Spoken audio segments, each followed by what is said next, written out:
आगे पीछे चलो ओके।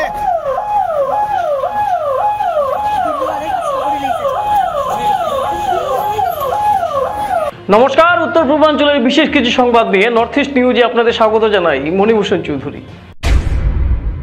শিলচর শহরের উল্লাসকর দত্ত সরণিতে বিজয়া দশমীর রাতে 4 যুবকের বিরুদ্ধে শ্লীলতাহানির অভিযোগ এনেছিলেন এই এলাকার পুরকায়স্থ পদবীর এক যুবতী। পুলিশ দ্রুত পদক্ষেপ নিয়ে অভিযুক্তদের গ্রেফতার করে এবং তখন থেকেই এক অন্য রহস্য দানা বাঁধে। এদিকে যুবতীর দায়ের করা মামলাকে মিথ্যা অভিযোগ এনে চক্রান্ত করে ফাঁসানো হয়েছে যুবকদের। এই অভিযোগ তুলে গতকাল শিলচর সদর থানা ঘেরাও করেছিলেন এলাকার মহিলারা। পাল্টা মামলাও দায়ের করা হয়। জনৈকা রোপারাহার পাল্টা মামলা হয়। এদিকে জেল হাজতে থাকা যুবকদের নিঃশর্ত মুক্তির দাবিতে সাংবাদিক সম্মেলন ডেকে হুঁশিয়ারি দিয়েছিলেন তারা অবিলম্বে মুক্তি দেওয়া না হলে বড় ধরনের আন্দোলন নামবেন একথা বলেছিলেন। ঘটনা এতদূর গণনার পর সোমবার রাতে অভিযোগ আনা যুবতীর ভাই সন্দীপ পুরকায়স্থকে গ্রেপ্তার করেছে সদর পুলিশ। দীর্ঘক্ষণ তাকে জিজ্ঞাসাবাদ করা হয়। আজ তাকে আদালতে হাজির করানো হয়। আপনারা দেখছেন ইনসার্ট একটি দৃশ্য। শিলচর সদর থানার পুলিশরা টিএসআই শুভজিৎ দত্তের নেতৃত্বে সন্দীপ পুরকায়স্থকে নিয়ে যাচ্ছে ম্যাজিস্ট্রেটের কাছে। এই দৃশ্য দেখানো হচ্ছে। গতকাল রাতে সন্দীপ পুরকায়স্থকে আটক করা হয়।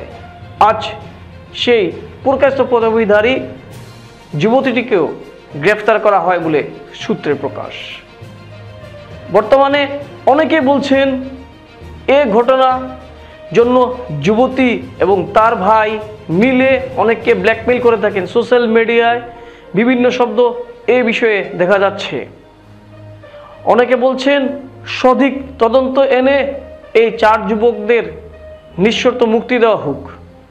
অনেকে বলছেন সঠিক তদন্ত হোক, যদি যুবতীটি এবং তার ভাই দায়ী হয় তাদের শাস্তি হোক, যদি এই 4 যুবকদের মধ্যে কারো দোষ পেয়ে থাকে প্রশাসন তাদের শাস্তি হোক।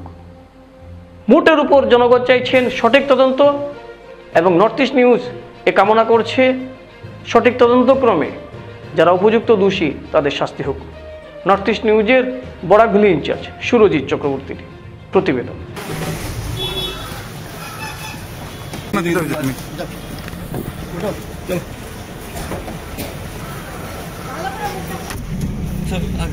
आगे पीछे चलो ओके।